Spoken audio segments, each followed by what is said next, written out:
Senior Democrats have warned President Donald Trump not to use a controversial memo as a pretext to fire the special counsel investigating alleged Russian involvement in the U.S. election.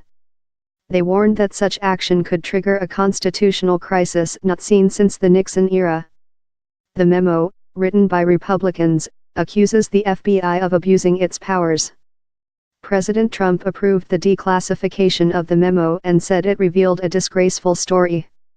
It accuses the FBI and the Justice Department of using an unsubstantiated and Democratic-funded report to obtain the warrant that gave permission to spy on an aide to Mr. Trump. Democrats said the release of the memo was aimed at disrupting investigations into alleged links between the Trump campaign and the Kremlin. President Trump has consistently denied any such collusion. The FBI had warned against the memo's release and said key facts had been omitted.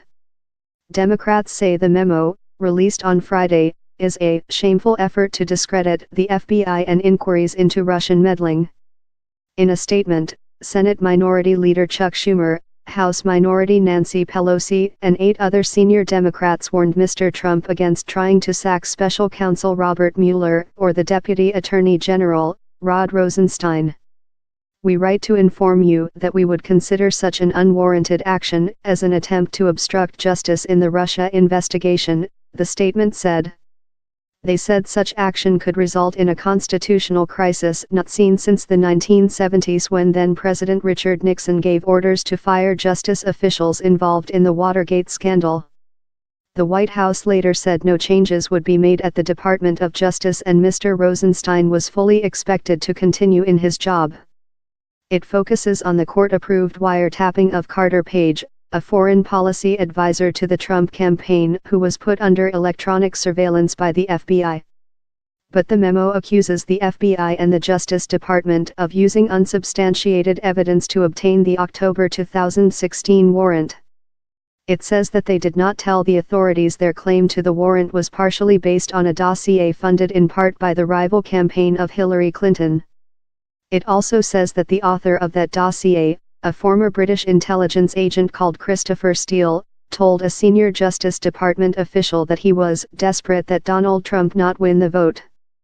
Republicans who support the release of the memo say it exposes malpractice and political bias within the FBI and Justice Department. Asked about the contents of the memo, Mr. Trump said a lot of people should be ashamed of themselves. Earlier on Friday, the president accused top officials of politicizing FBI and Justice Department investigations to damage his Republican Party.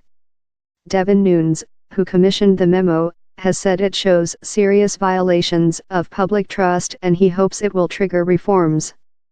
Mr. Page said he would use the memo in upcoming legal action against the Justice Department. But not all Republicans supported the release of the memo.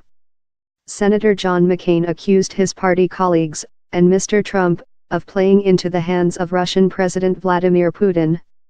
Our nation's elected officials, including the president, must stop looking at this investigation through the warped lens of politics and manufacturing partisan sideshows, he said in a statement.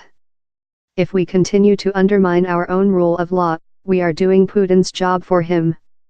Former FBI Director James Comey, who was fired by President Trump in May, tweeted that the memo was dishonest and misleading. That's it? Dishonest and misleading memo wrecked the House Intel Committee, destroyed trust with intelligence community, damaged relationship with FISA court, and inexcusably exposed classified investigation of an American citizen. For what?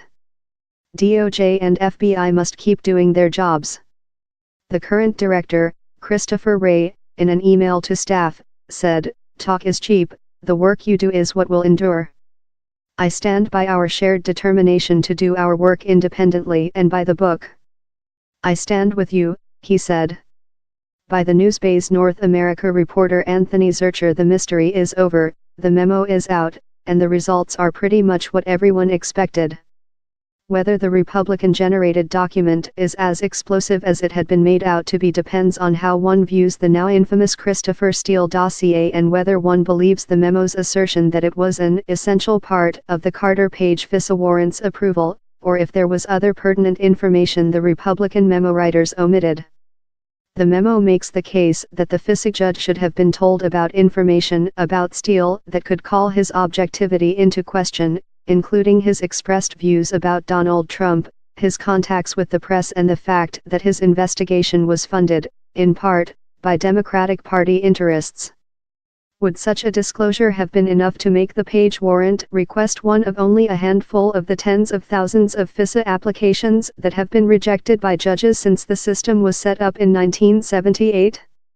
And is the surveillance of Page, who had drawn the attention of U.S. intelligence services as far back as 2013, enough to call into question the entire Russia investigation, which had been initiated months before the warrant was approved?